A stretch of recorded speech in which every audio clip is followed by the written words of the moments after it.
Buongiorno a tutti, ben ritrovati con Focus a TG. Ancora sangue sull'asfalto, questa notte un incidente, uno schianto tra 4 auto lungo la riviera Berica a Vicenza e purtroppo è morta una ragazza di 21 anni. Andiamo in diretta da Luisa Bertini.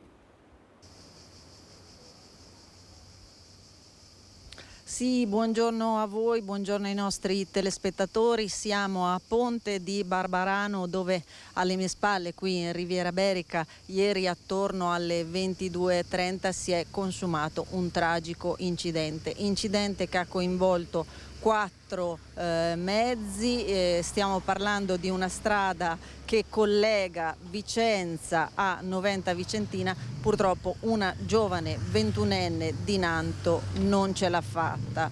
Sono accorsi i vigili del fuoco, i carabinieri e il SUEM, che non ha potuto far altro che accertarne il decesso. Adesso siamo qui in compagnia del sindaco di Barbarano Mossano, Cristiano Pretto, perché questa è una strada che non è nuova in realtà a questo tipo di dinamiche. Sì, non sono frequenti gli incidenti, a dire la verità, però purtroppo ogni tanto capita. Una strada, un tratto diritto che ha visto ieri sera questo tragico incidente dove ha perso la vita questa giovane ragazza. Mi dicono i carabinieri di Barbarano Mossano, che sono intervenuti appunto per i rilievi, che le dinamiche sono ancora in corso di accertamento. È un tratto appunto veramente che è inspiegabile, nel senso che adesso si sta valutando se è dovuto alla velocità piuttosto che a un altro episodio. Sono in corso di accertamento e, come dicevo, adesso attenderemo notizie dagli accertamenti appunto. Ecco, diciamo che è una strada provinciale e voi chiedete anche che si intervenga in qualche modo dal punto di vista della velocità. Ma adesso noi faremo delle valutazioni con l'ente gestore della strada, appunto, se è il caso di installare qualche strumento per ridurre la velocità. Quello che è possibile fare, ovviamente, perché il tratto è rettilineo, non ci sono abitazioni, però ecco, faremo anche noi questo tavolo di lavoro, attiveremo questo tavolo di lavoro per capire se è fattibile qualche intervento. Ecco, io ringrazio il sindaco di Barbarano Mossano e restituisco a voi la linea allo studio.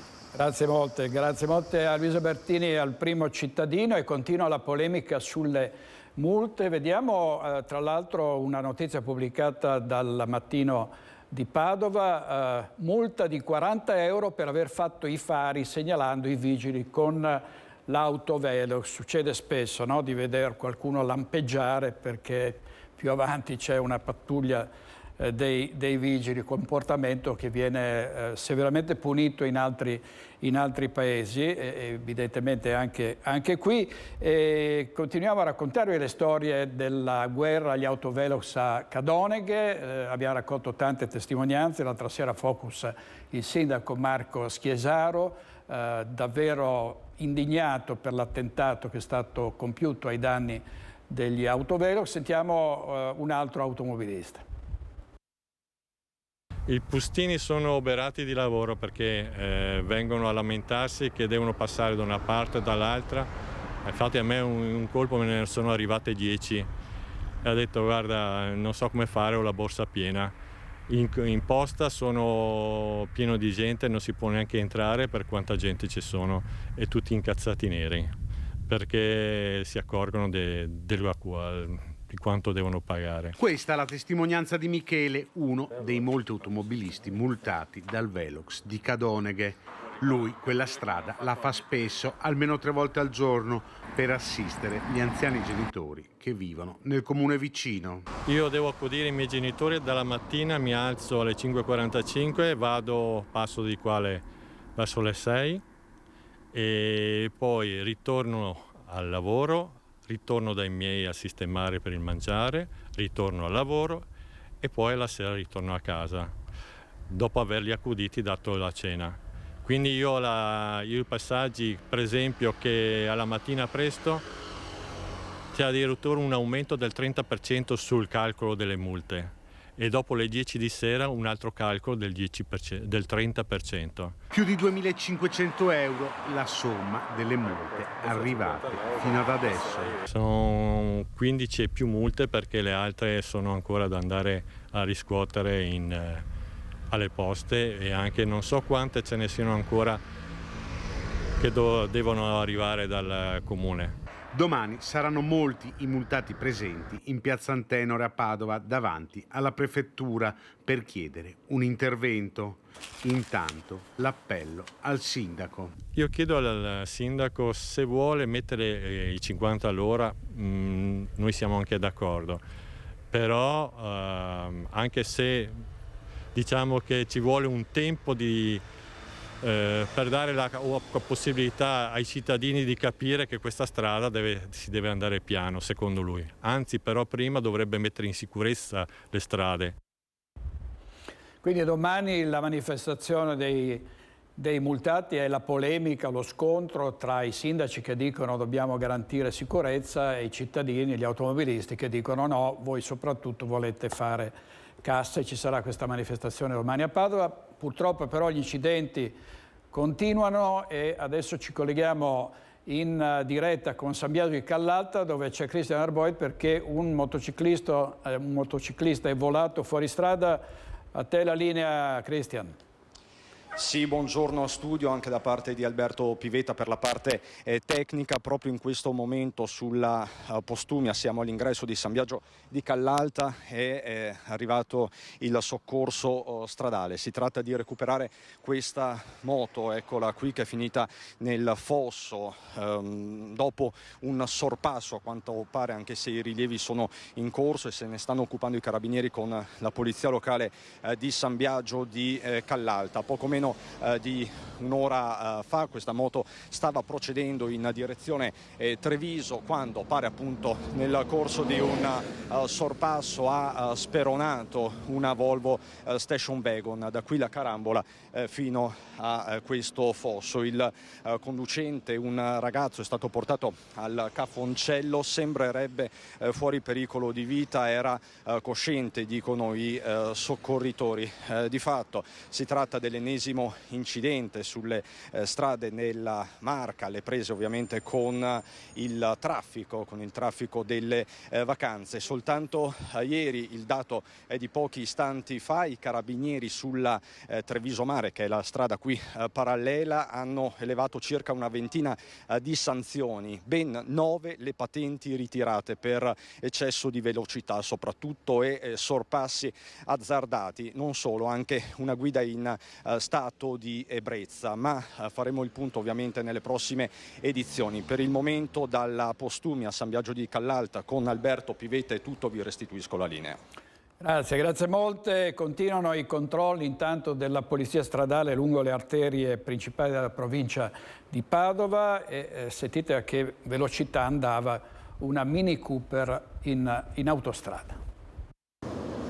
Se non un record, poco ci manca. 223 km all'ora in autostrada con una Mini Cooper. Questo quanto accertato dalla Polizia Stradale di Padova lungo la 4 in direzione Milano all'altezza di Limenella. Per il conducente patente ritirata e mezzo posto sotto sequestro. Questo il più eclatante dei controlli della Polizia Stradale.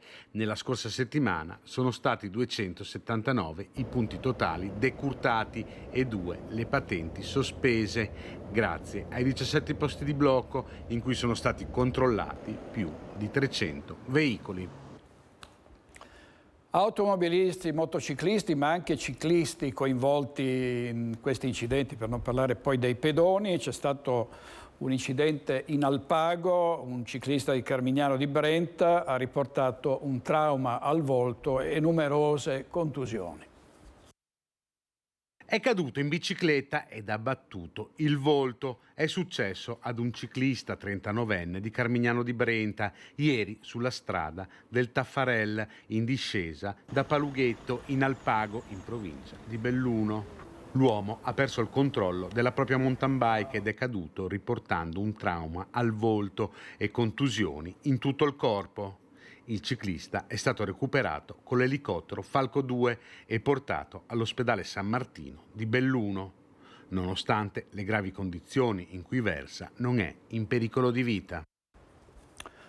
Benzina ancora in aumento in autostrada, ora il self costa più di 2 euro, ma secondo i dati del Ministero il Veneto è la regione in cui la Verde è meno cara. Abbiamo ascoltato il parere di alcuni automobilisti, li ha sentiti Edi Caliman. Giusto. Non è giusto. Non la faccio mai, assolutamente, ci mancherebbe altro. È una follia far benzina in autostrada. Già qui cerco di andare nelle pompe bianche, però non lo so. Continua la stangata sul prezzo della benzina. Dal monitoraggio del Ministero delle Imprese e del Made in Italy arrivano però anche buone notizie. Il Veneto risulta essere la regione in cui la benzina ha il prezzo più basso, a 1,921 euro al litro, rispetto alle più care Puglia e provincia di Bolzano, dove si sfiora 1,970 euro al litro. Ma alcuni automobilisti di ritorno dalle vacanze sono scettici. Siamo stati fuori regione e questa differenza non l'abbiamo notata. E nonostante il Veneto sia la regione in cui la benzina al prezzo più basso, rimane alle stelle. Secondo i dati del Ministero, per il self in autostrada il prezzo medio è di 2,015 euro al litro, malcontento quello degli automobilisti alle stazioni di servizio. Che il governo è un ladro di ci vuole proprio saperlo, che ci sta mettendo proprio in difficoltà tutti quanti. Quindi è una bella convenienza questa, vero? Per chi soprattutto? Benzina non in grande aumento rispetto a venerdì scorso, ma la tendenza resta sempre al rialzo. A poco sembra servito il provvedimento del Ministero sull'esposizione del prezzo medio. In genere butto l'occhio lì nella cosa che hanno detto che è diventata obbligatoria, però non lo so. Io so che è alta comunque. Cioè, nonostante dicano ogni governo che viene dice che abbasserà il costo della benzina. Invece? A me non pare. Punto stampa oggi il presidente Luca Zaia, riunita la giunta regionale, notizie che riguardano il bilancio di previsione, niente tasse ha detto il governatore. Sentiamo in diretta da Venezia il presidente. Guardi, al momento non abbiamo un dossier aperto su questo, resta il fatto che siamo arrivati a una situazione di sostenibilità.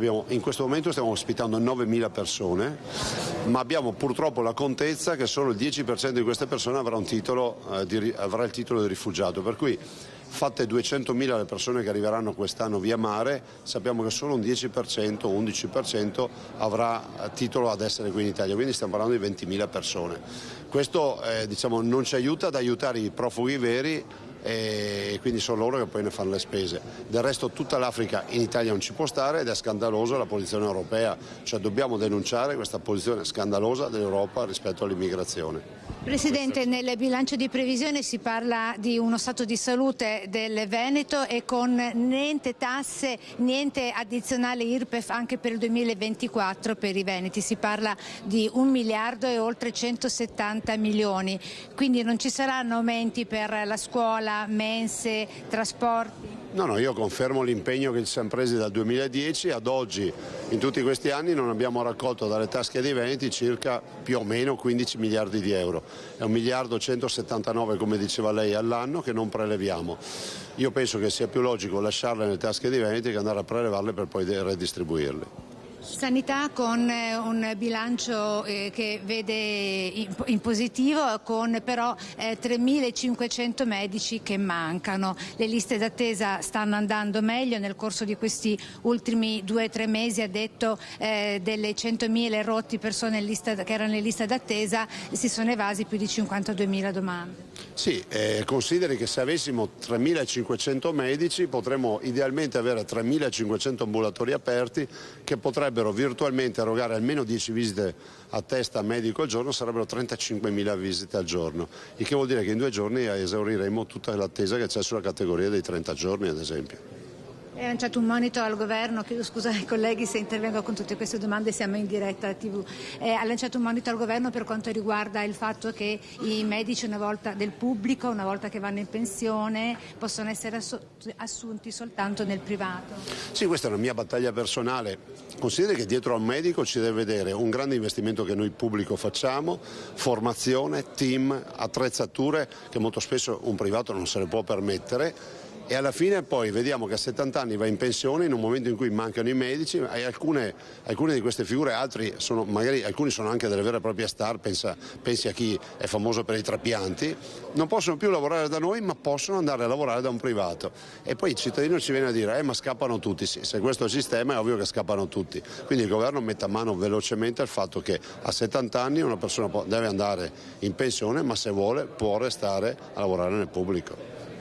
Volevo chiudere l'ultima domanda sul discorso migratorio. Il concetto di accoglienza diffusa, che insomma tutta la polemica che c'era stata, è caduto definitivamente in questo senso?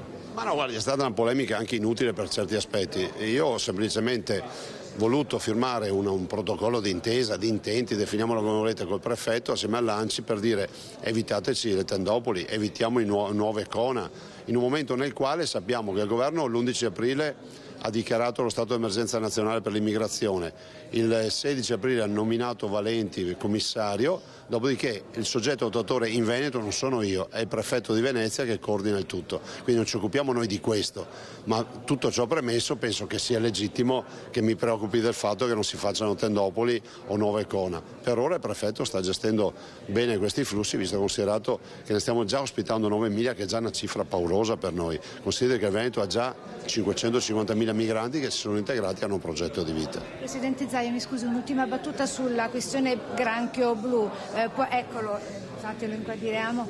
Sembra una battuta, in realtà questo alieno sta invadendo i nostri mari e i nostri fiumi. Si parla dell'Adriatico a rischio con la nostra specie ittica. Assolutamente sì, si pensi solo che da inizio anno sono stati catturati 329 tonnellate di granchio blu, nel solo mese di agosto 100 tonnellate. Divora tutto, guardi, se si guarda con attenzione anche dei filamenti che sono pezzi di rete perché taglia le reti, mangia branzini, orate in laguna e se entra nelle acquacolture, apre le vongole, apre le ostriche, apre le cozze, è veramente un flagello per i nostri mari perché ne va una dimensione produttiva e anche una dimensione identitaria. Oggi diciamo è messa a repentaglio dal granchio blu. Senta Presidente, qual è l'unico antagonista? Se stesso si diceva. Dicono i biologi che intanto è cannibale, quindi quando non trova da mangiare mangia i suoi simili. Dall'altro ovviamente c'è tutto un tema, può essere predato da coloro che vengono mangiati dai soggetti adulti, ma quando sono piccoli soggetti viene predato da pesci, da tartarughe e molto altro. Adesso Veneto Agricoltura con ARPAV e Università di Padova sta studiando un po' questa specie che per noi è nuova e cercando di capire quali potrebbero essere le soluzioni. Grazie. E questo era il Presidente della Regione del Veneto Luca Zaia questa mattina in conferenza stampa, un punto stampa sul bilancio di previsione, ma avete sentito anche sui migranti e su questo mostro che sta distruggendo gli allevamenti di vongole, soprattutto nel delta del Po e nella laguna di Venezia, il granchio blu. Come stanno però le famiglie in Veneto? Che cosa si sta facendo e si può fare di più sul versante del welfare? Sentiamo questo servizio di Lina Paronetto. Sicuramente la parte più favorevole è che il 98,3% dei comuni fa politiche attive per la famiglia. Questo è l'aspetto fondamentale, sono pochissimi comuni che non fanno questo. Comincia dal bicchiere mezzo pieno il presidente del comitato scientifico dell'Osservatorio Natalità e Famiglia Eugenio Brentari nell'analizzare l'esito dell'indagine realizzata sul welfare sociale messo in campo dai comuni del Veneto.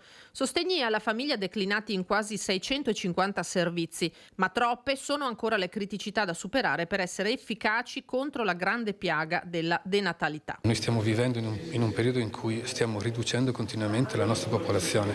Si parla nei prossimi 2 anni di perdere 1 milione di persone tra gli italiani, quindi bisogna cominciare a cambiare questo trend. Le cose da migliorare sono sicuramente provare ad avere un disegno un po' più ordinato di tutte queste politiche. Ce ne abbiamo 630 politiche attive, forse sono troppo dispersive. L'altra cosa è che bisogna sopperire a quello che sono le carenze fondamentali, che è la mancanza di personale, mancanza di budget. Con l'osservatorio vorremmo approfondire e valutare quali politiche effettivamente permettono a una famiglia di stare in piedi e di esercitare la propria funzione sociale. Credo che una delle questioni del nostro contesto, anche veneto, è di camminare sempre più verso uno sguardo individualista, verso un'attenzione alla persona che non è sbagliata, ma persona intesa come individuo.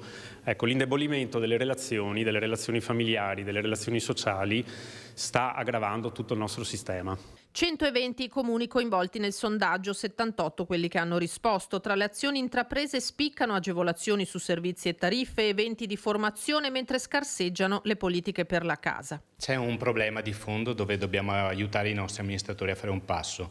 Riconoscere che la famiglia è un soggetto titolare di diritti e di doveri che le sono propri.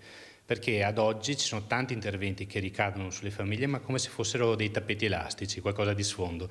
Ecco, bisogna pensare a qualcosa su misura, dedicato, e fare azioni di sistema che siano potenzianti le une delle altre. Per il sindaco Mario Conte occorre rivedere l'intero modello sociale e con esso la scala delle priorità degli amministratori. L'obiettivo è quello di costruire un nuovo modello sociale che sappia dare risposte concrete e puntuali alle comunità e soprattutto riesca a gestire nel migliore dei modi quelle sempre minori risorse che abbiamo a disposizione, facendo rete, coinvolgendo il terzo settore, coinvolgendo le associazioni, perché oggi la comunità ha delle esigenze, il rischio è di investire con delle risorse in modo non adeguato.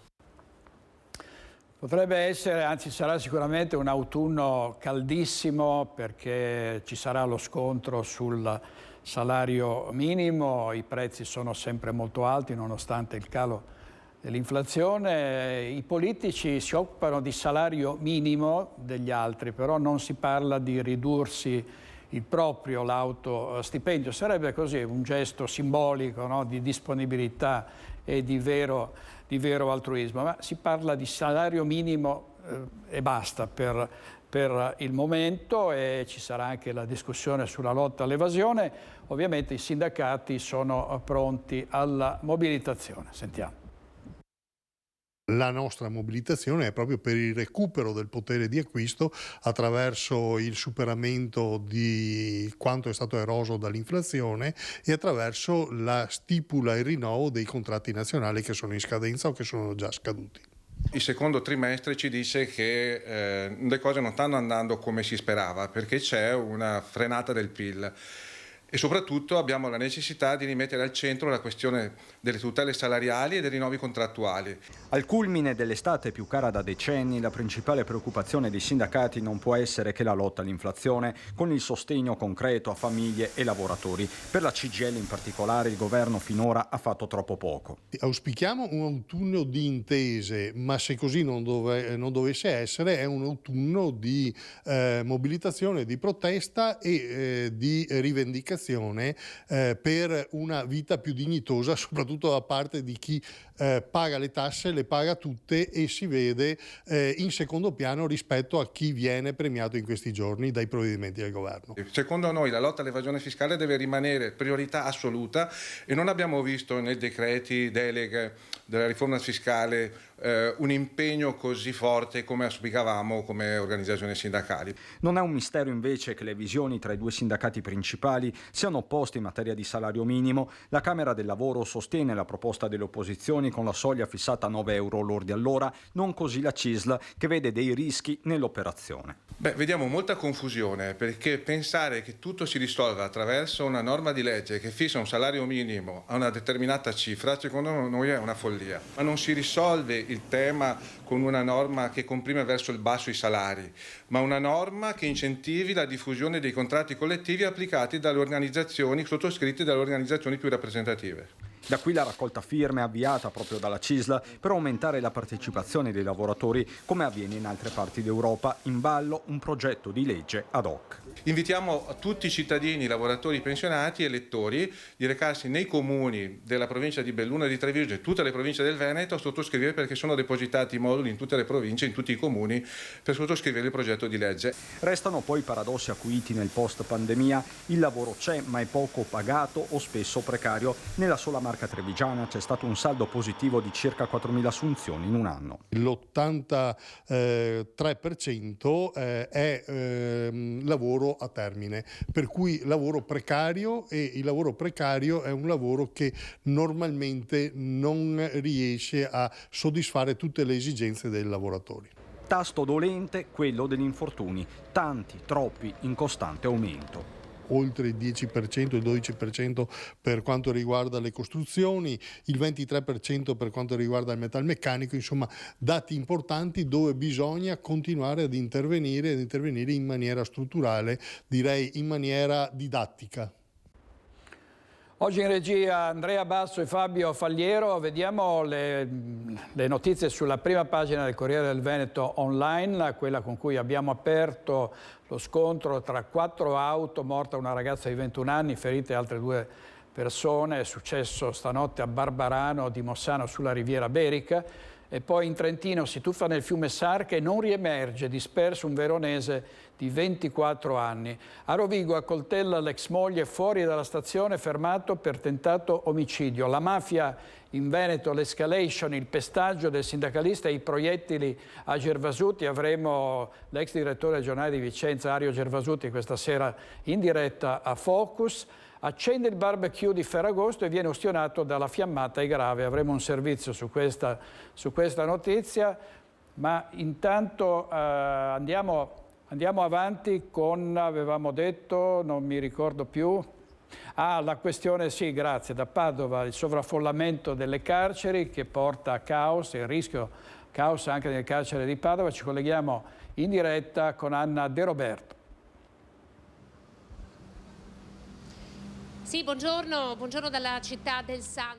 Parliamo oggi di carceri e nello specifico appunto del carcere, l'istituto penitenziario di Padova, perché così come a Treviso nell'ultima settimana ci sono stati dei momenti di tensione. Siamo in compagnia di Giovanni Vona, segretario nazionale per il Triveneto del SAP, dunque il sindacato di polizia penitenziaria, a denunciare una situazione soprattutto ancora quest'estate di difficoltà, di carenza di personale. Giovanni Vona, com'è la situazione a Padova? Ci sono stati momenti di tensione? Sì, ci sono stati, ci saranno, perché comunque la conseguenza di questo stato di cose che si è verificato adesso.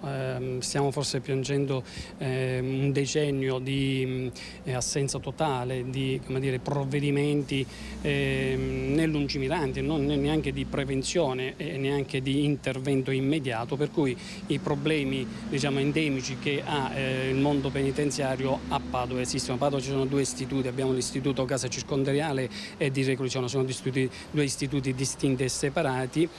Quella più piccola casa circondariale comunque nasce per custodire detenuti persone che sono raggiunte da un provvedimento restrittivo della libertà, per cui, e poi c'è l'altra casa di reclusione dove, diciamo, si custodiscono soggetti che hanno un definitivo, quindi lunghe pene. Tutti e 2 gli istituti comunque sono interessati dal fenomeno del sovraffollamento. Esempio, Padova reclusione, su una capienza di 430 detenuti siamo a 630 detenuti, cioè 200 detenuti in più. Significa quasi il doppio di quello che dovrebbe contenere. Com'è la proporzione poi del personale? Personale su una capienza ufficiale, su una previsione di organico di 390 sono 300, quindi mancano 90 agenti. Questo sulla carta, questo su una previsione di un istituto che nasce 30 anni fa, 32 anni fa. Oggi l'istituto è completamente diverso, già lo stesso numero di proporzione, no? Se abbiamo 200 detenuti in più non ci può essere lo stesso numero di personale per un numero di detenuti minore, quindi anche lì mancano più di 100 agenti.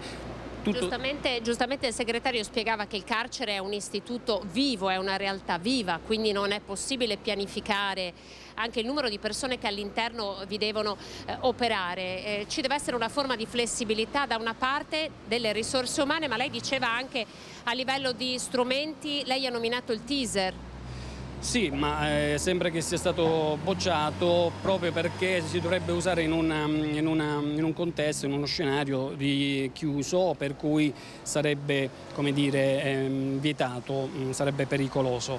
Si stanno studiando altri tipi di strumenti simili, già usati in altre nazioni, quindi voglio dire già sperimentati, non sono pericolosi, utili molto probabilmente a gestire situazioni fuori controllo. Senta, com'è la situazione degli straordinari per gli agenti di polizia penitenziaria di Padova in questo mese di agosto? Ma non voglio essere, come dire, patetico in certe battute, però è la verità. La verità è quello che sai quando inizi, adesso non sai quando inizi. Oggi con un piano ferie estivo dove si mette in ferie il 25%, significa accorpare posti di servizio, significa come dire, forse anche con orari di lavoro ad oltranza, cioè sai quando inizi e vai da 8, 9, 12 ore.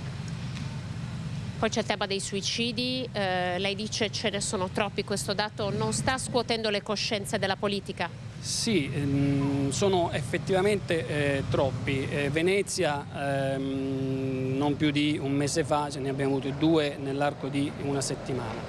Cioè io dico da un punto di vista umano è un dato inaccettabile.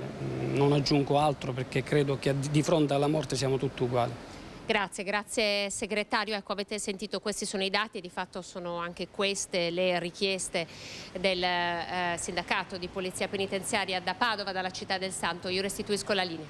Grazie ad Anna De Roberto. Ieri una giornata ovviamente di pranzi per il Ferragosto, tante grigliate, un giovane uomo ha acceso un barbecue e ha incendiato l'appartamento ferendosi gravemente, accaduto a Bolzano Vicentino. Bolzano Vicentino, un pranzo di Ferragosto che poteva trasformarsi in tragedia. Si trova ricoverato in gravissime condizioni al centro Grandi Ustioni di Padova un giovane americano residente di 34 anni, vittima di un incidente domestico. Ieri a pranzo aveva organizzato un tradizionale barbecue sulla terrazza della sua abitazione in via Generale Dalla Chiesa, ma al momento di accendere la griglia è stato investito da una potente fiammata, colpite braccia, torace e parte del volto. Un boato sentito da tutto il quartiere che ha fatto scoppiare molte vetrate. Immediato l'intervento delle squadre di vigili del fuoco provenienti anche da Bassano e Tiene, con 3 autopompe, 3 autobotti, autoscala e 15 operatori. I pompieri sono riusciti a circoscrivere le fiamme, propagatesi dalle tende da sole, impedendo l'estendersi del rogo all'intera struttura composta di 6 appartamenti, 3 dei quali fortemente danneggiati. Intossicata anche la compagna dello statunitense, evacuate 5 famiglie. Un vigile del fuoco è stato colto da malore a causa di un colpo di calore. Le cause del rogo sono al vaglio dei tecnici, forse un ritorno di fiamma o una brace aspirata dalla canna fumaria. Poteva andare anche peggio e c'è la questione del caro vacanze, se ne parla dappertutto, i prezzi alle stelle, la benzina, sentivo stamattina sulla Milano Varese 2,07 euro al litro, una roba pazzesca, e c'è chi decide di evitare il caro vacanze abbandonando il mare e riparando sul Gretto, sulle sponde del Piave. Andiamo a sentire in diretta da Spresiano Cristian Arboita. A te Cristian. Direttore, buongiorno. Dalle grave di Spresiano, dalle grave del Piave, anzi della Piave, perché qui tutti mi correggono, dove sono giorni da tutto esaurito. È stato un Ferragosto da tutto esaurito, perché in molti, come dicevi te, hanno preferito il fiume al mare, anche per una questione di costi, ovviamente. Ed emblematica è l'iniziativa che ha preso Ivano Camerotto. Ivano Camerotto, titolare del ristorante da Domenico, con Enrica Segat, la moglie. Cosa ha fatto lei ieri Camerotto? Di fatto possiamo chiamarla una grigliata tutto sommato a prezzi popolari, o perlomeno a prezzi che sono molto più bassi della media. Sì, abbiamo levato il menù alla carta e da questo abbiamo messo un menù, diciamo, tipico fisso, tenendo presente della grigliata, perché la Piave a Ferragosto la grigliata ci deve essere. Un antipasto, un primo, la grigliata, logicamente il dolce, bevande a parte, a un modico prezzo, a 35 euro, che sembra una cosa abbastanza giusta su un menù, direi quasi indovinato. Diciamo che altrove i prezzi sono diversi, probabilmente al mare, sulla costa quanto saremo con lo stesso menù? Beh, adesso ultimamente non voglio, ahimè, i miei colleghi, ma però ci sono paragoni un po' diversi, ci sono dei costi diversi, diciamo. Comunque saremo sopra quei soldi sicuramente.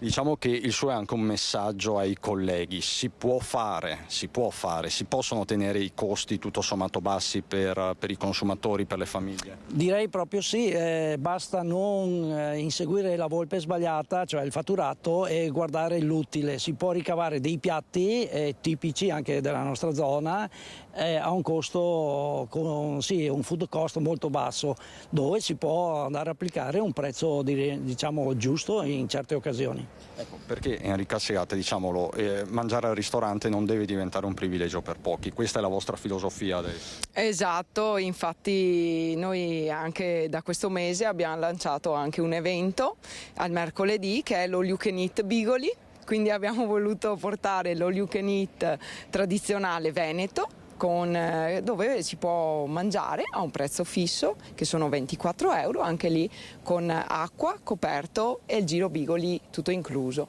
Quindi si evitano sorprese una volta arrivati in cassa. Esatto, noi cerchiamo sempre di essere il più trasparenti possibili sia sulle locandine e che anche i nostri collaboratori sono sempre disponibili a dare spiegazioni al cliente. Perché la Piave deve rimanere popolare e ieri comunque avete registrato presenze record, molto più di ogni anno mi pare, no? Sì, esatto, sì, abbiamo avuto, diciamo, oltre tutte le aspettative, 100 coperti, si può dire, non c'è nessun problema, 100 coperti, e abbiamo mandato via una trentina di persone, cioè non sono poche. Assolutamente, e quindi la Piave deve rimanere una spiaggia popolare e anche una spiaggia regolamentata, cosa che adesso non è. Da qui la sua proposta, sindaco di Spresiano Marco Della Pietra. Sì, intanto dico anch'io il Piave comunque, quindi va benissimo. In realtà si parla da anni di creare delle spiagge, tra virgolette, sul Piave, in modo tale che si possa regolamentare sia l'accesso che la balneazione, che ricordiamo essere vietata sul Piave, quindi chiunque si avventuri in acqua lo fa a proprio rischio e pericolo.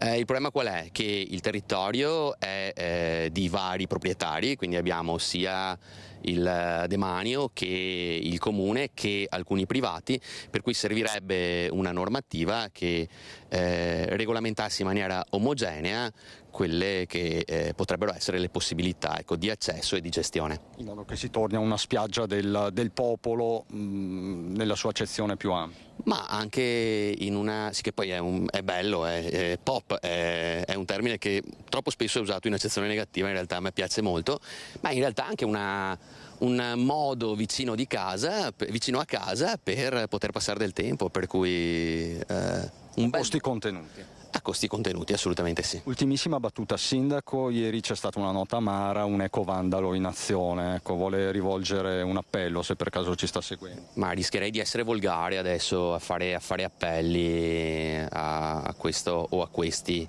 imbecilli. Io dico semplicemente che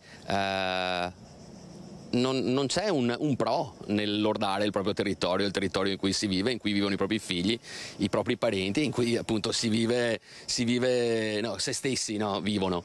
Quindi credo sia una fesseria. Ieri addirittura buttati su un canale, rifiuti buttati sulla Piavesella, la trovo una cosa assurda, per cui cerchiamo di avere rispetto, perché dopo tutto torna, quindi cerchiamo di avere rispetto per il nostro territorio. Grazie sindaco Marco Della Pietra, sindaco di Spresiano, e grazie ovviamente a Ivano Camerotto e Enrica Segate, titolari di Da Domenico. Insomma, bene queste tariffe che vanno contro quest'estate da record, come dicevi bene tu direttore, con Alberto Pivetta dalle Grave del Piave di Spresiano. A te la linea.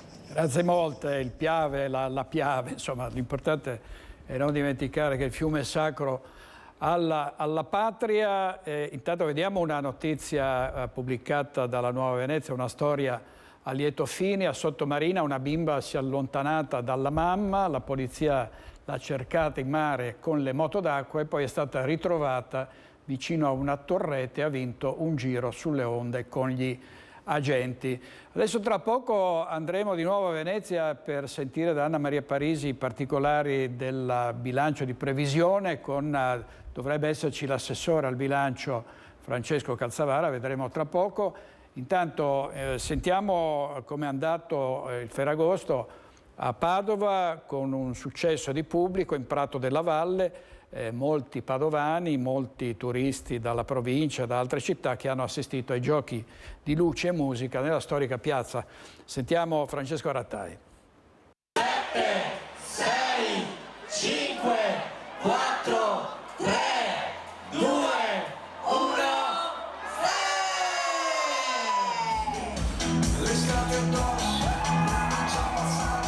Sono tornati i fuochi in Prato della Valle dopo il Covid e l'edizione dello scorso anno funestata dalla pioggia. In 50.000 tutti a testa in su per guardare il tradizionale spettacolo di Ferragosto.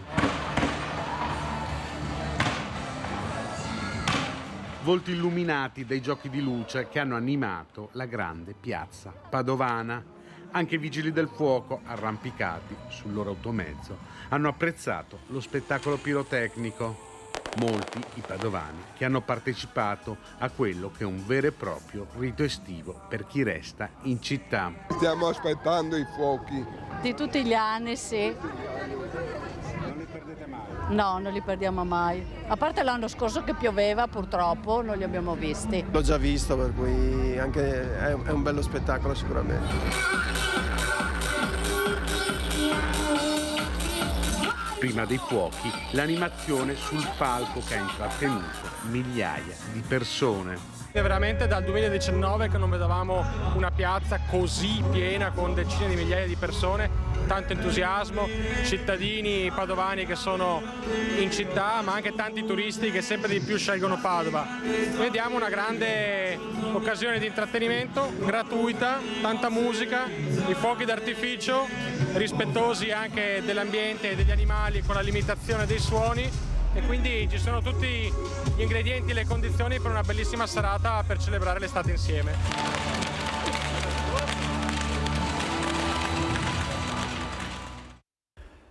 E ci sono buone notizie per i veneti. Oggi si è parlato del bilancio di previsione in regione e vediamo il titolo del Gazzettino che dice addizionale IRPEF, il presidente Zaia bloccata anche nel 2024, lasciamo nelle tasche dei veneti 1.179 milioni di euro e in diretta vedo Anna Maria Parisi con l'assessore al bilancio Calzavara. A te la linea, Anna.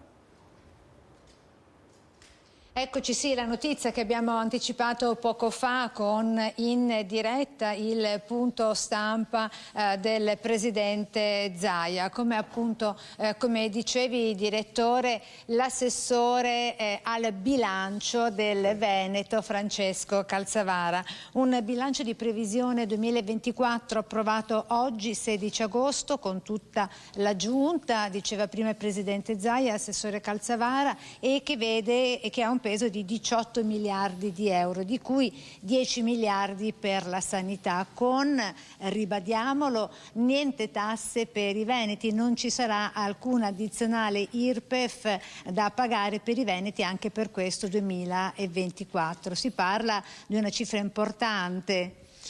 Sì, per il 14° anno consecutivo il Presidente Zaia presenta un bilancio che non applica addizionale IRPEF. Noi siamo l'unica regione in Italia a statuto ordinario che non applica questa facoltà e che fa sì che i veneti abbiano circa 1 miliardo e 100 milioni di euro potenzialmente in tasca, perché è quella che potrebbe essere la capacità di tassare da parte della Regione del Veneto, che invece decide di lasciarli nelle tasche dei veneti e continua con l'opera di razionalizzazione e di ottimizzazione del bilancio regionale, continuando in quello che è il programma che il Presidente Zaia ha presentato nel 2020, nella sua attuazione, e cercando anno dopo anno di trovare anche degli elementi di novità, come quello di quest'anno, in particolar modo per quanto riguarda un extra budget per il dissesto idrogeologico, ma soprattutto per il 2024 lo sforzo che facciamo per finanziare tutta la programmazione comunitaria 21-27,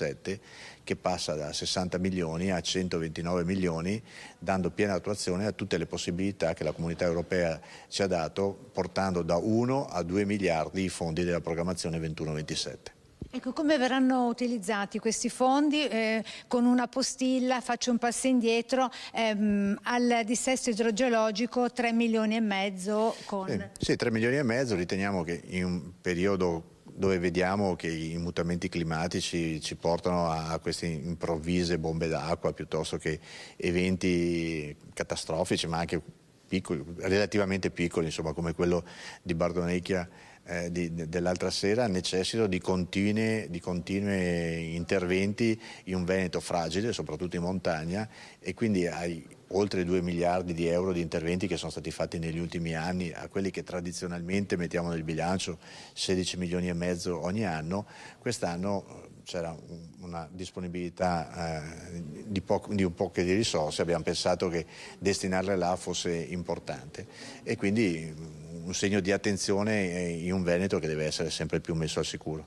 E invece questi fondi che verranno utilizzati per questa progettualità europea?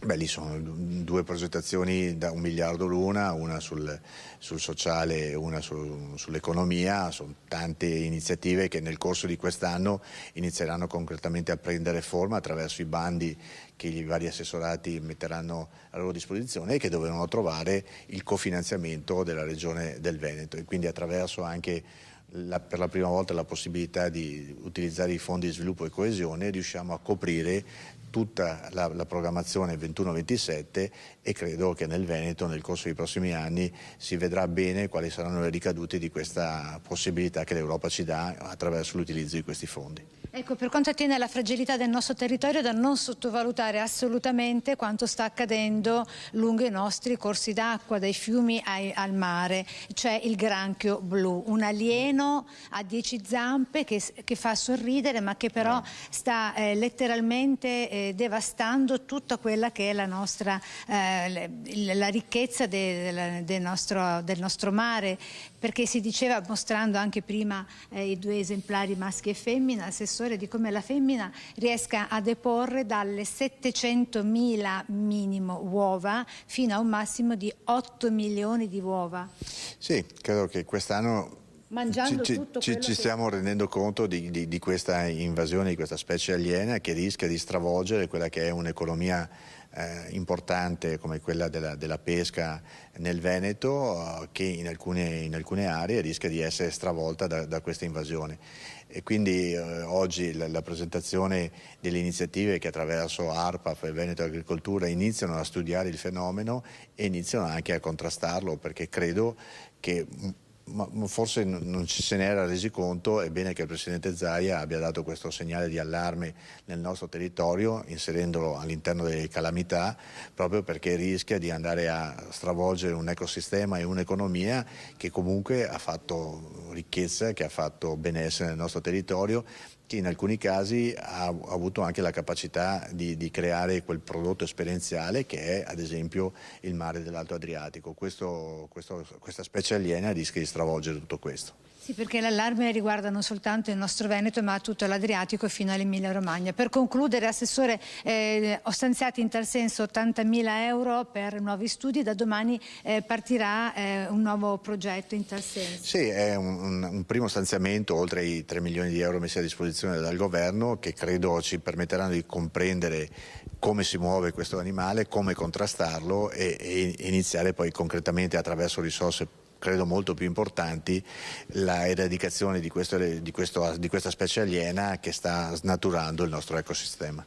Grazie all'assessore regionale al bilancio Francesco Calzavara. Da Palazzo Balbi, Venezia, sede della Giunta regionale, è tutto. Linea allo studio. Grazie Anna Maria Parisi, all'assessore.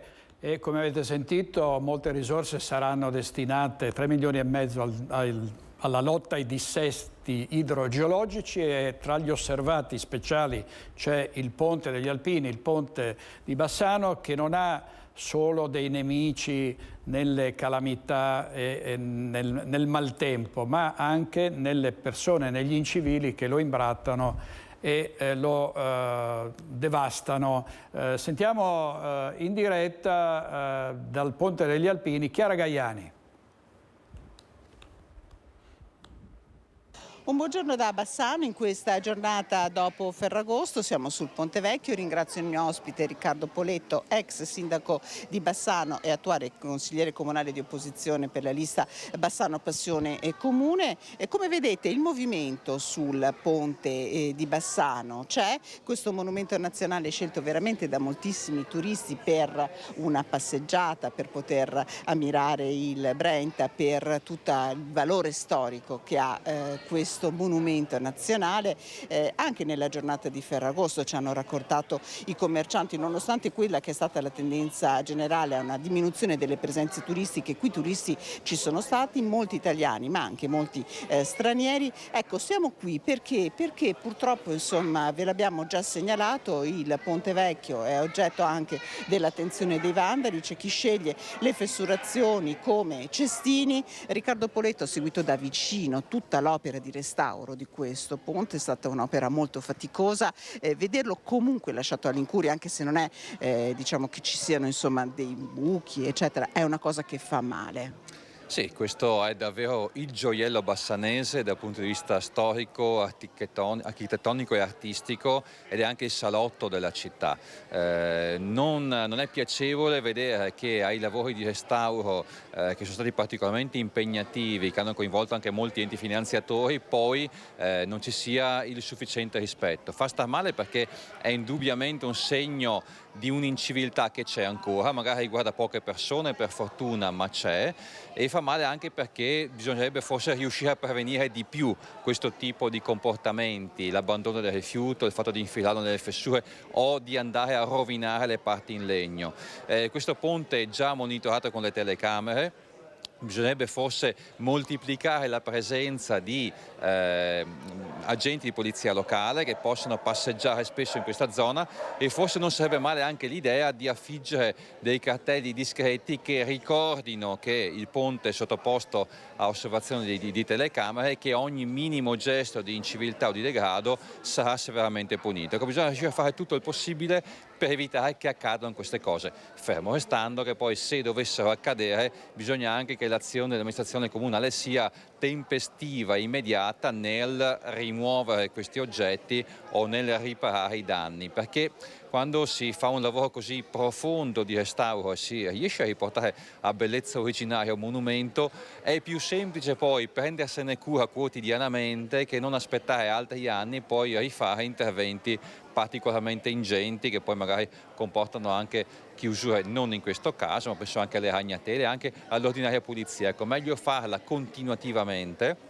Questo permette di avere il monumento sempre nel suo massimo splendore, ma anche poi di risparmiare, nel senso di non dover fare poi interventi più consistenti una tantum. Ecco, certo, un'altra idea, molte città hanno anche la presenza di vigilantes, persone insomma che vengono assunte per controllare il decoro, il degrado, anche appunto per dissuadere magari nelle ore, queste sono ore tranquille, ma c'è magari l'ora dello spritz a due passi, ci sono le piazze del centro dove ci sono molti locali, questo potrebbe forse aiutare. Certo, anche questa è una buona idea. Chi è stato recentemente a Venezia avrà notato che in piazza San Marco, ma anche in alcuni giardini, ci sono delle persone che sono in qualche maniera ufficialmente deputate a questo compito, che controllano anche cose molto molto più banali. In piazza San Marco non ci si può sedere, non si possono consumare cibi, e quindi questo è un motivo di rispetto di quel luogo monumentale,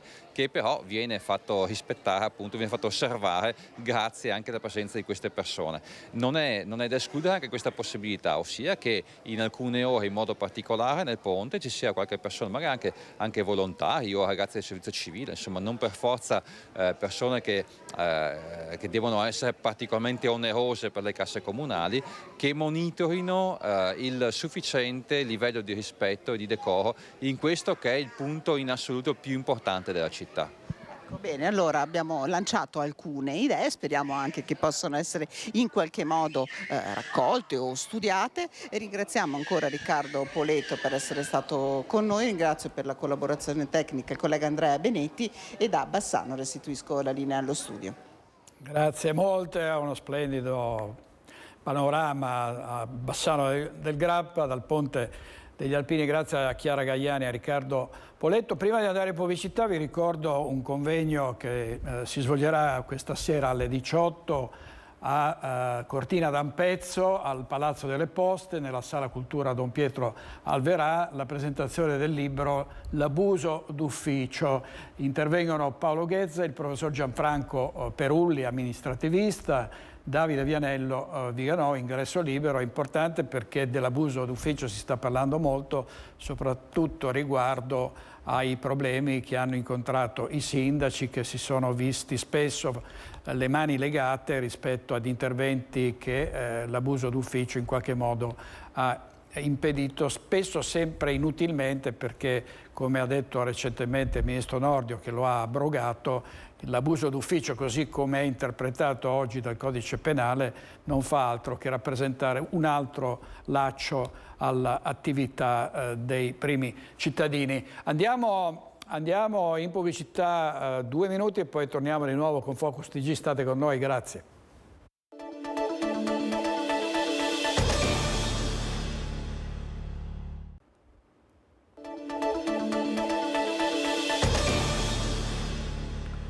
Purtroppo moltissimi gli incidenti in montagna e c'è stata una disavventura, per fortuna a lieto fine, per 4 giovani padovani in Carnia che erano rimasti bloccati a 2000 metri. 4 padovani, 2 ragazze e 2 ragazzi tra i 20 e i 30 anni, con il loro cane, hanno chiamato il soccorso alpino perché bloccati su una frana lungo il sentiero 373 sui fianchi del Monte Rua a Forni di Sopra, in provincia di Udine. Il gruppo era partito al mattino presto dal rifugio Pussa per percorrere l'anello che tocca il Monte Rua, Casera Pramaggiore, e rientrare da dove erano partiti. Verso le 18 di ieri, però, arrivati a quota 2000 metri, hanno provato ad attraversare più volte il tratto franato senza però riuscirci. I giovani indossavano sandali di gomma. Hanno quindi scelto di chiamare il soccorso, non riuscendo a tornare indietro prima del buio. Grazie all'utilizzo dell'elisoccorso, i 4 e il cane sono stati recuperati e lasciati a Forni di Sopra. I funghi velenosi è un'altra insidia per coloro che frequentano le montagne. Nei giorni scorsi c'è stato il caso della famiglia trevigiana che ha rischiato di morire se non avesse fatto controllare il cestino agli esperti micologi della ULSS 2. C'erano infatti 5 esemplari di un fungo velenosissimo in grado di sterminare l'intera famiglia se fosse stato ingerito. Il dottor Paolo Patelli, dirigente del Dipartimento Prevenzione ULSS 2, e Mauro Busolin, responsabile delle professioni sanitarie del Dipartimento Prevenzione, ci raccontano l'accaduto e ci spiegano quelle che sono le accortezze da mettere in atto quando si raccolgono i funghi. Sentiamo cosa hanno detto a Christian Arboit. Il fatto è abbastanza, diciamo così, importante perché proprio a poche ore di quando come Dipartimento avevamo inviato a tutti gli organi di stampa perché ne usufruisse l'utenza la comunicazione che è a disposizione di tutti il servizio gratuito del nostro ispettorato micologico, e l'abbiamo fatto proprio in questo periodo in cui è alta la presenza di funghi nel nostro e in altri territori e tante persone vanno a funghi, la comunicazione appunto avevamo inviato che era a disposizione di tutta l'utenza, l'ispettorato micologico nelle varie sedi del Dipartimento di Prevenzione, neanche a farlo apposta si è presentato un nostro utente con la sua raccolta di funghi effettuata non nella nostra zona ma in località montana, comunque molto accorto, è venuto qui a farceli vedere e all'interno di questa raccolta c'erano, accanto a alcuni funghi che avrebbero dato solo della patologia gastroenterica, una tossinfezione alimentare,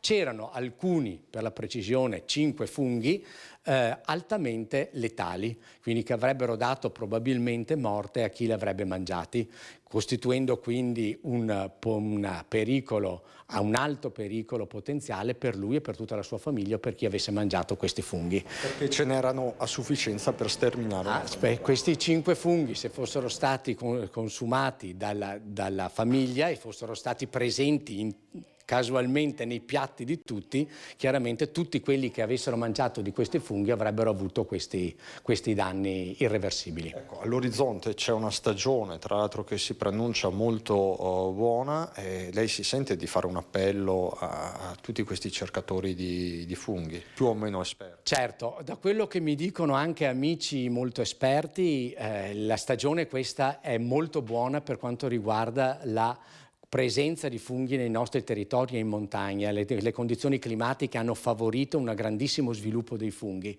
Ecco, l'appello che io mi sento di fare è cercate di farli analizzare, di farli valutare da chi se ne intende, e chi se ne intende è l'ispettorato micologico del Dipartimento di Prevenzione. Noi al nostro interno abbiamo 12 esperti micologi che gratuitamente, in un orario definito, valutano tutti i funghi che gli vengono portati da analizzare.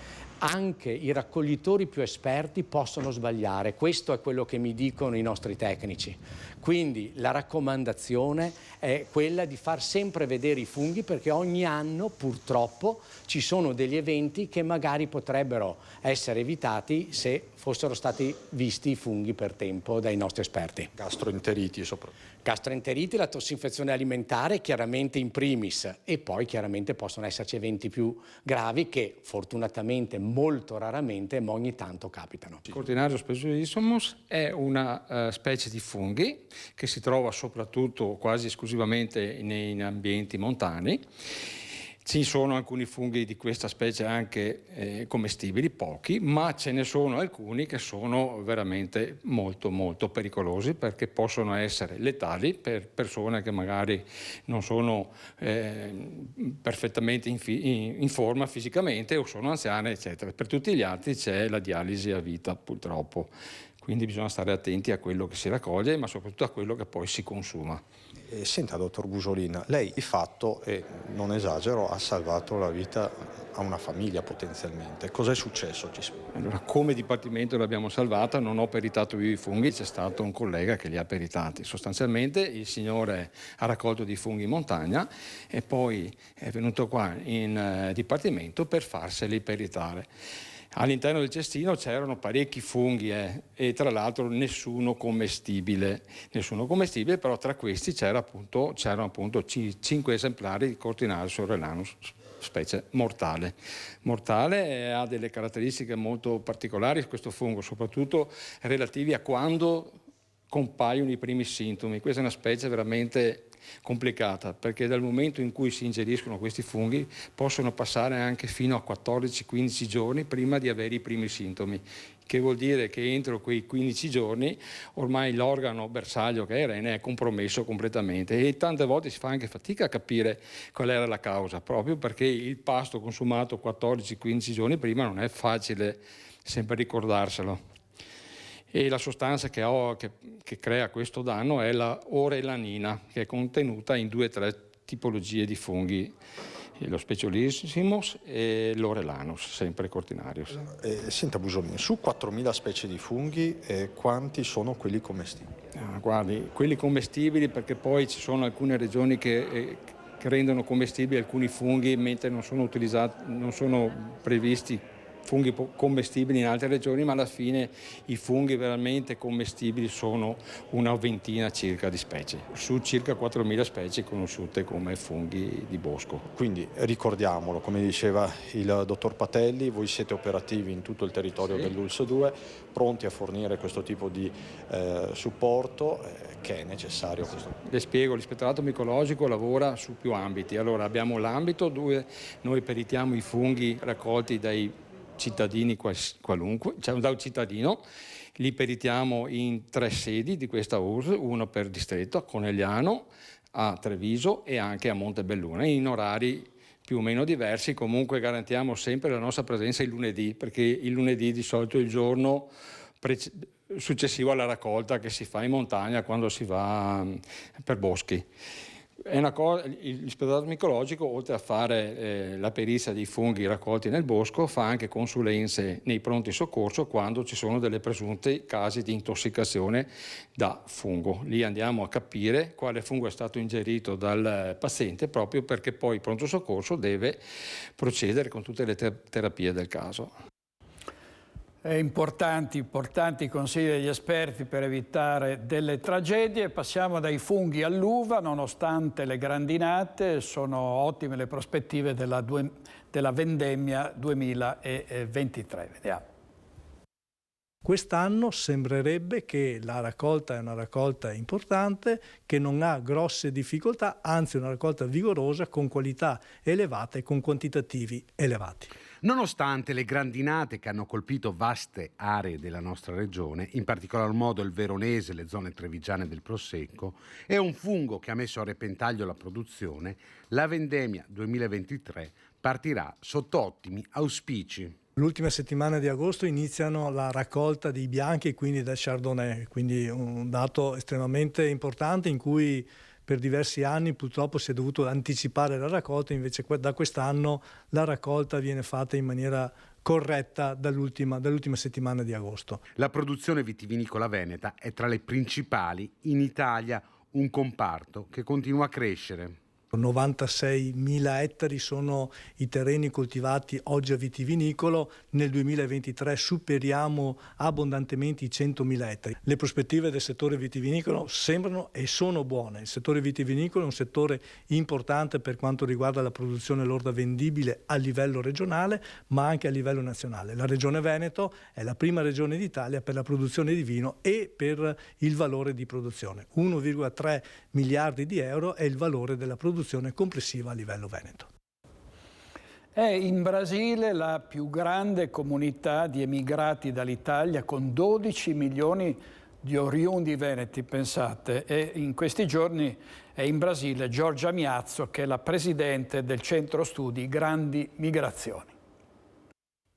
Un viaggio di quasi un mese a contatto diretto con i brasiliani, figli di veneti emigrati negli ultimi 150 anni. Giorgia Miazzo sarà in Brasile fino al 4 settembre. Ricordo che il Brasile è il paese che ospita più italiani discendenti oriundi al mondo, con 30 milioni di presenze, ed il 40% di questi sono di origine veneta, quindi la prima comunità così che abbiamo di veneti anche fuori dai nostri numeri, e si dice spesso che loro sono l'8ª provincia veneta, proprio per questo mantenimento, questa cristallizzazione di usi e costumi che non si verifica poi in nessun altro dei paesi stranieri, nonostante l'Argentina, gli Stati Uniti per esempio, Australia, Canada abbiano comunque grandi percentuali di migranti. Non si è mantenuto, per motivi storici, di processo storico, non si è mantenuto lo stesso così patrimonio in maniera così forte e viva. E quindi finché ce l'abbiamo dobbiamo riportarcelo anche a casa per raccontare anche ai nostri giovani di queste grandi migrazioni che purtroppo non si conoscono. Manca un capitolo nei libri di storia che parla di questo fenomeno incredibile che ha svuotato l'Italia. 4 gli stati che toccherà il suo viaggio: Rio Grande do Sul, Santa Caterina, Paraná e Goiás. In particolare nel paesino di Nova Veneza, tutti veneti, vicentini, trevisani, bellunesi, padovani, però non conoscono niente della propria storia, quindi è la prima grande festa che fanno, la prima grande settimana sulla cultura dell'italianità, quindi racconteremo storia, geografia e tanto altro in modo che possano conoscere e forse fare finalmente quel viaggio di ritorno che non hanno mai potuto fare, anche se questa volta idealmente, però credo sia anche un loro diritto, ecco, poter conoscere le proprie radici, la propria identità, e sono temi molto intimi, molto importanti, che hanno a che fare anche con l'autostima delle persone e che si tramandano poi, no, di generazione in generazione. Ricca di Veneto anche la toponomastica in Brasile. In Brasile ci sono tanti nomi ancora legati alla toponomastica, questo Nova Veneza, ce ne sono altre 2 di importanti in Brasile che poi bisogna ricordare giustamente tutti. Ci sono Nova Vicenza, c'è una Nova Padova che è ancora in piedi un gemellaggio con il paese di Fontaniva in provincia di Padova, Nova Belluno e tante altre. L'esperienza sarà raccontata in collaborazione con la regione al rientro, uno stato, il Brasile, dove il italiano è una lingua vera e propria. È uno dei lasciti che rimane nelle comunità migranti all'estero.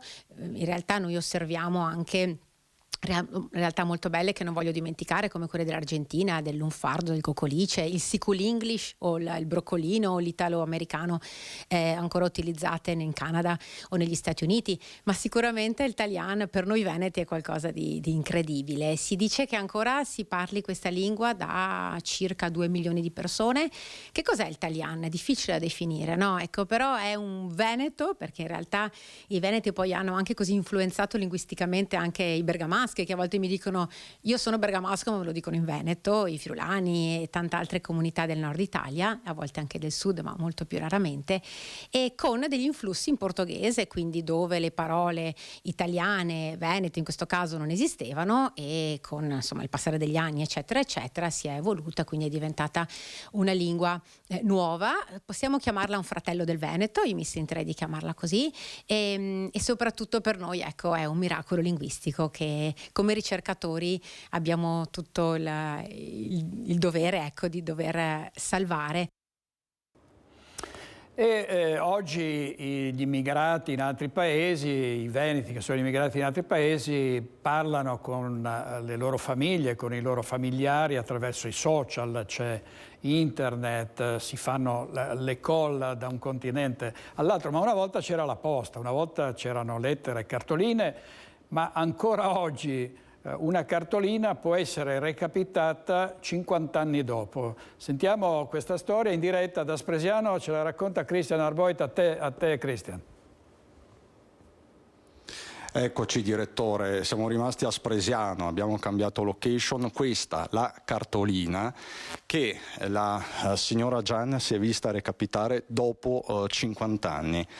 Una cartolina spedita da una all'epoca ragazza, Ornella il suo nome, da Jesolo. Cordiali saluti, la tua amica Ornella. Correva l'anno 1973. Signora, lei ieri sera si è ritrovata questa cartolina nella buca delle lettere. Sì, ieri sera io ho guardato nella buca delle lettere, per caso ho aperto e sono rimasta un po' interdetta da subito, perché ho detto cartoline, ma chi mi manda cartoline? Ormai non le mandiamo più le cartoline. E poi sono rimasta stupita, ho detto ma innanzitutto ho guardato il nome Ornella, adesso io non conosco nessuna Ornella, ma...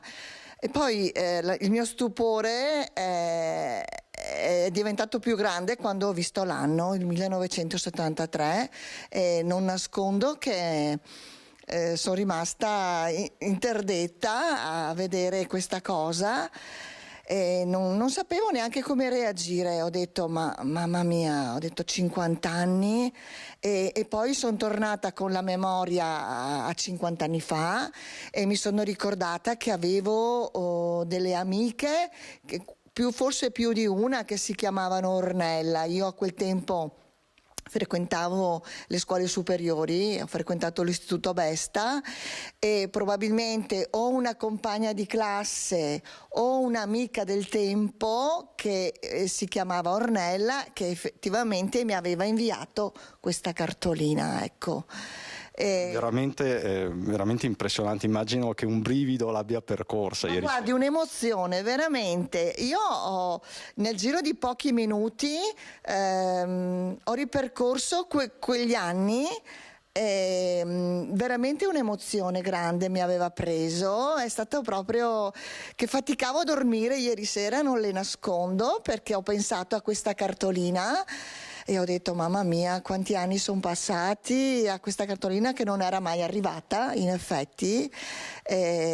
Quindi questo è tutto, insomma, questo è quanto. Mezzo secolo. Lei tra l'altro ieri sera ha chiamato anche i suoi fratelli per capire se per caso l'avessero trovata loro. Sì, in effetti io ho chiamato subito i miei fratelli, ho detto ma ragazzi, siete passati di qua per caso? Io ieri ero a Ferragosto, ero fuori con amici e quindi magari qualcuno che nel cassetto ha trovato e magari oggi mi avrebbe anche chiamato uno dei miei fratelli. Io ho un fratello e una sorella e pensavo l'avessero trovata loro e così, e invece loro mi hanno detto: ma no Gianna, noi non abbiamo cartoline di quel tempo, e quindi effettivamente era una cartolina di 50 anni fa.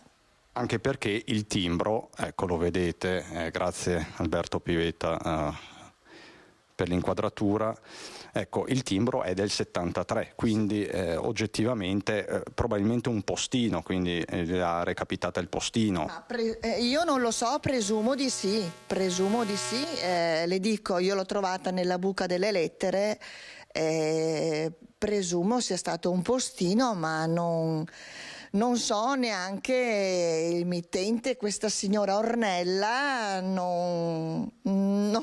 le dico, avevo più di un'amica che si chiamava Ornella e non saprei identificarla. E quindi, diciamo così, se qualche Ornella si riconosce in questa firma, magari si può fare avanti, no? Certo, si può fare avanti sicuramente, assolutamente sì, sarebbe un piacere, assolutamente.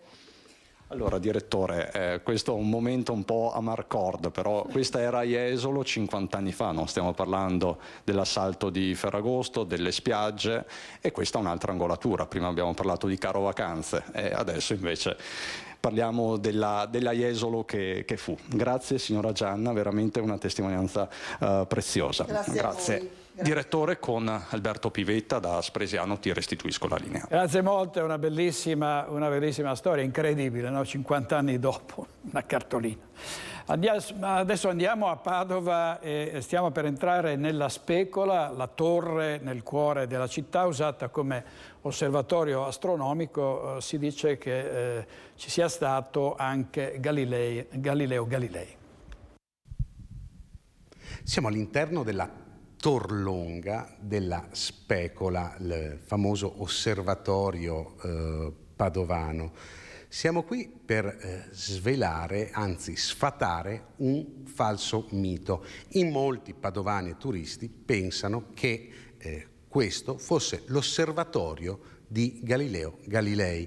L'unico Galileo però che è salito fin qui è questo, il dipinto della Torlonga, che raffigura appunto il famoso scienziato Galileo Galilei. Con me c'è il professor Ragazzoni, che dell'osservatorio è il direttore. Professore, perché Galileo non è mai salito qui?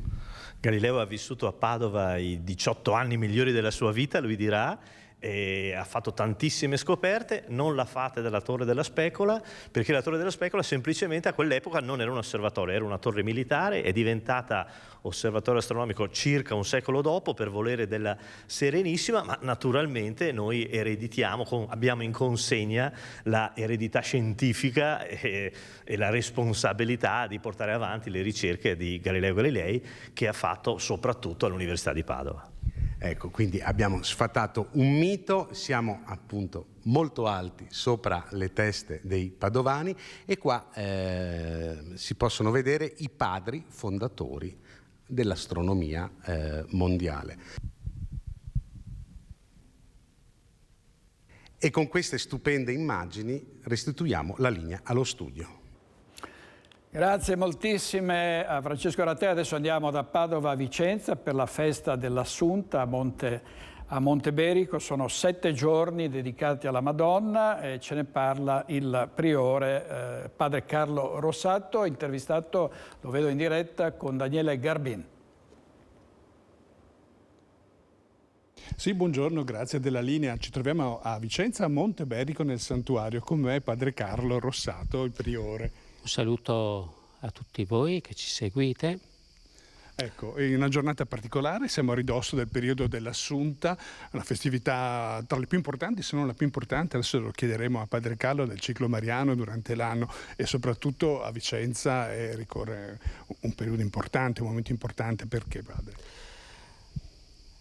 Ci lasciamo toccare dalle meraviglie che la solennità dell'Assunta dona alla nostra vita, al nostro cammino di fede e di speranza. Oggi è il giorno della bellezza, la bellezza che ha vari risvolti. La bellezza innanzitutto di saperci amati da Dio. Questa festa è la festa della bellezza, perché sappiamo ora, pensate un po', che c'è un corpo di donna in cielo.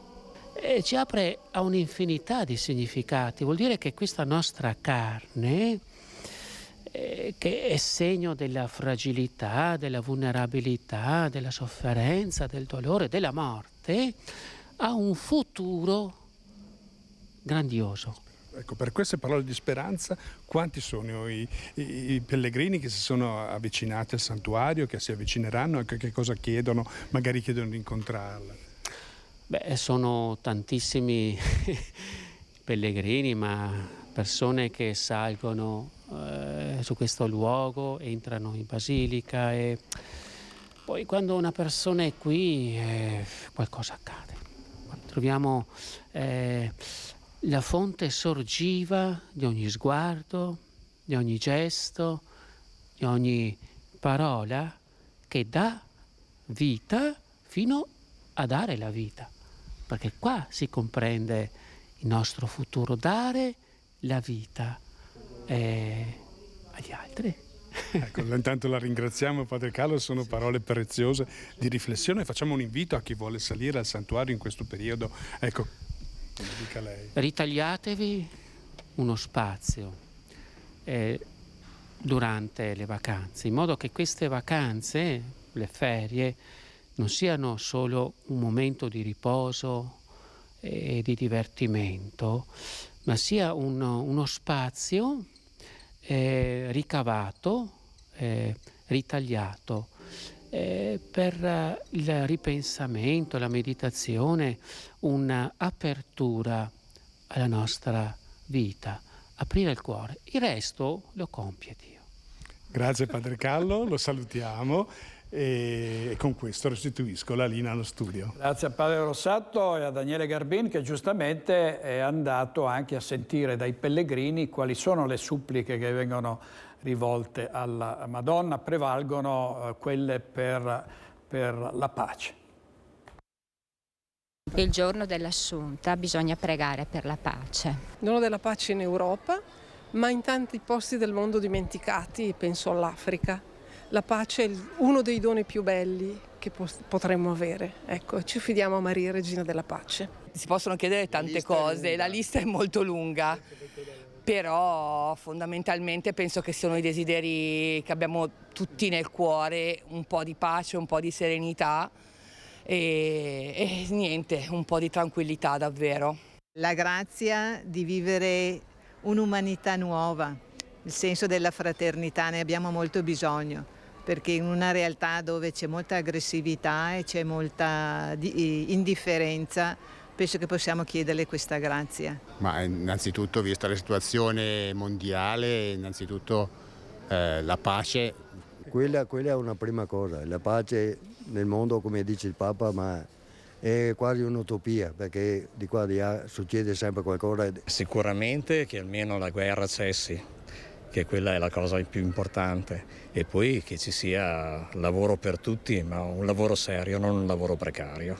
La Madonna di Monteberico è di far finire innanzitutto la guerra e che ci siano meno sbarchi nel nostro territorio, perché anche gli sbarchi sono morti, perciò soprattutto che finisca la guerra e che tutti quanti noi possiamo vivere un po' più serenamente, più tranquilli e magari con qualche soldino più in tasca, che è quello che un po' tutti si stanno chiedendo. Di proteggere di più le donne, di proteggerle e di aiutarle. Sicuramente che ci sia pace, Ritorniamo ai valori che c'era una volta, pace e la tranquillità che ormai ci manca ormai da troppo tempo. La pace, credo che questa sia la richiesta che dobbiamo dire. Io sono fedele, sono credente e credo che l'azione di Papa Francesco sia l'unica azione oggi meritevole in giro per il mondo. Come dice il nostro Papa, alla GMG non bisogna aver paura di niente, per cui niente paura. Noi chiediamo, ma sappiamo che siamo in buone mani. Gli auspici e le suppliche dei vicentini per la festa dell'Assunta. Andiamo in pubblicità un paio di minuti e siamo di nuovo qui tra pochissimo. Grazie.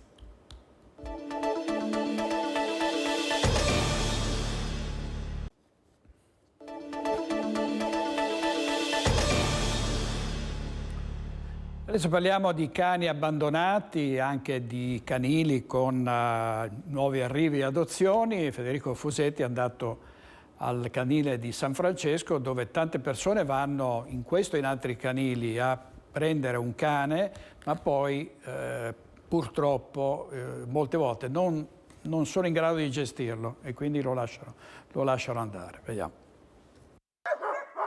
Nel pieno dell'estate, con una situazione che è simile agli anni scorsi, difficile ma gestita con passione e professionalità, il canile San Francesco di Presina si prepara a celebrare i primi 20 anni di attività. Il 1° ottobre li festeggerà con la tradizionale messa con gli animali.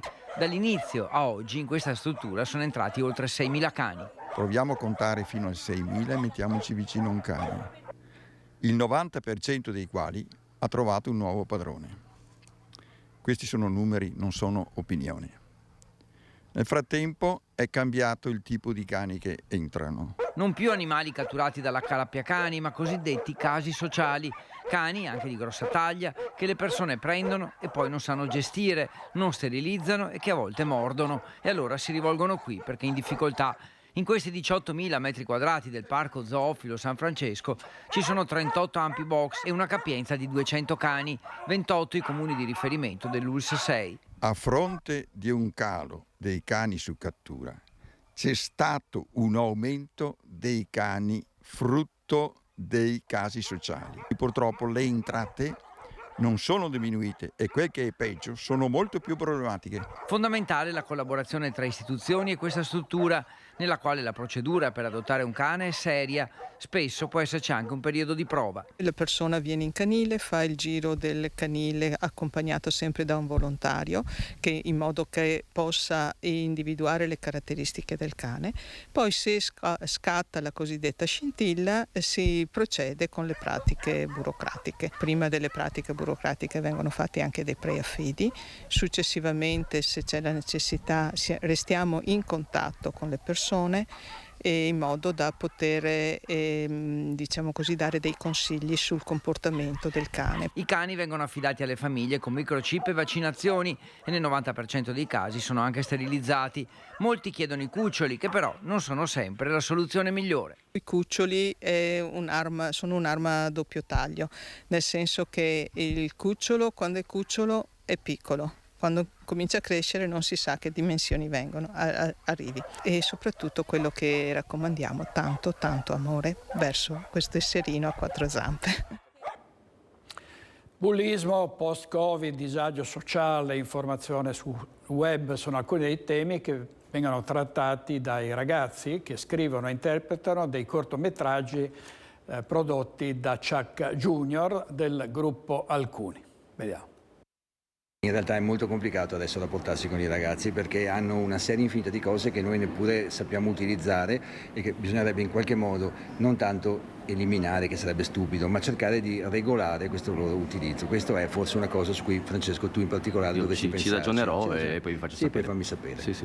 Sulle reti televisive nazionali le domeniche di agosto, con 4 puntate dedicate ai cortometraggi scritti e interpretati proprio dai ragazzi, Chuck Junior, format ideato dai fratelli Manfio, tocca temi di stretta attualità come bullismo, emozioni del post-pandemia, parità di genere e rapporto non sempre facile con la rete. Chuck Junior è un progetto italiano italiano nato dalla mente di questo ragazzo veramente simpatico, così. Ma la cosa è che Chuck Juno si fa in tantissimi paesi del mondo, si fa in Cina, si fa in Spagna, in Germania e così via, e il film realizzato a Treviso è stato quello che ha vinto la selezione nazionale ma anche il premio internazionale. A Treviso i ragazzi della Consulta Provinciale degli Studenti si sono messi alla prova con la bolla informativa del web. I ragazzi vivono in una bolla e ci sono dei ragazzi di Treviso che riescono a fermare questa bolla. No, diciamo bene, a bucare questa bolla. A bucare questa bolla e a considerare... Senti, penso che possa bastare. Sì, grazie, scusa. Loro comunque facendo un lavoro di gruppo, informandosi anche con amici o cose del genere, fanno questo lavoro di controinformazione e riusciranno a sconfiggere queste bolle, quindi le persone andranno oltre le loro bolle fino ad avere una mente più ampia, a ricevere nuove informazioni. Sono dei messaggi molto diretti che vengono recepiti dai bambini e che diventano vera e propria formazione di vita. E quindi sono convinto che forse questo ancora di più di certi messaggi istituzionali sia il modo giusto per comunicare con le future generazioni. Sindaco Mario Conte è comprensibilmente orgoglioso del gruppo Alcuni, che è un'azienda trevigiana che ha avuto un successo planetario con i suoi cartoni animati con tantissime iniziative. È tutto per oggi, grazie molte, ringrazio Andrea Basso e Fabio Falliero in regia. Ci vediamo stasera con Focus, tanti ospiti, tra gli altri Elena Donazzan, Gian Antonio Darè e poi collegato via Skype Mario Gervasutti, l'ex direttore del Giornale di Vicenza, che è stato vittima di un attentato commissionato da un ex parlamentare. Grazie, buona giornata.